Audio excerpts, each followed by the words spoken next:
भगवान विष्णु के अवतार श्री राम का नाम कौन नहीं जानता है।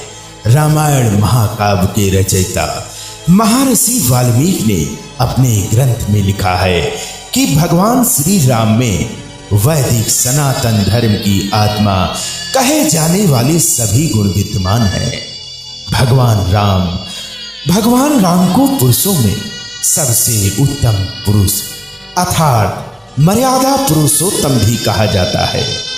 आइए जानते हैं भगवान राम से जुड़े कुछ रोचक तथ्यों के बारे में। त्रेता युग में जन्मे भगवान श्री राम अयोध्या के महाराज दशरथ के सबसे बड़े पुत्र थे। लक्ष्मण, भरत, शत्रुघ्न राम के भाई थे। भगवान राम की मां कौशल्या थी और शेष सुमित्रा और कैकेयी के पुत्र थे। भगवान राम का विवाह मिथिला नरेश राजा जनक की पुत्री सीता के साथ हुआ था। लक्ष्मण की पत्नी उर्मिला, शत्रुघ्न की पत्नी श्रुतकीर्ति और भरत की पत्नी मांडवी थी। विवाह के पश्चात भगवान राम को राजा दशरथ ने रानी कैकेयी के कहने पर 14 वर्ष के लिए वनवास भेज दिया था, क्योंकि एक वचन के अनुसार कैकेयी राजा दशरथ से कुछ भी मांग सकती थी।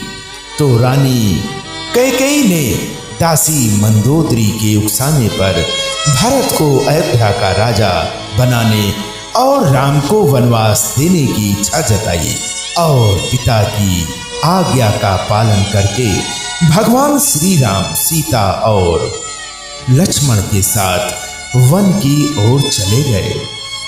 ब्रह्मा, विष्णु तथा महेश में से भगवान विष्णु ने संसार की भलाई के लिए कई अवतार लिए हैं। भगवान विष्णु द्वारा कुल 10 अवतार लिए गए और इसमें से भगवान श्री राम 7वें अवतार माने जाते हैं और यह अवतार भगवान विष्णु के सभी अवतारों में से सबसे ज्यादा पूजनीय माना जाता है। भगवान श्री राम के बारे में महर्षि वाल्मीकि द्वारा अनेक कथाएं लिखी गई हैं।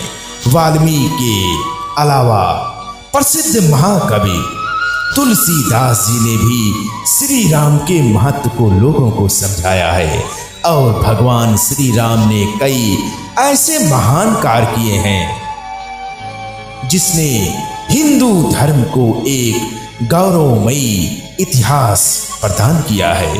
भगवान विष्णु ने राम बनकर असुरों का संहार करने के लिए पृथ्वी पर जन्म लिया। भगवान श्री राम ने मातृ पितृ भक्त के चलते अपने पिता राजा दशरथ के एक आदेश पर 14 वर्ष तक वनवास काटा। नैतिकता और वीरता के जो उदाहरण भगवान श्री राम ने प्रस्तुत किए हैं वह बाद में मानव जीवन के लिए मार्गदर्शक बन गए। जय श्री राम।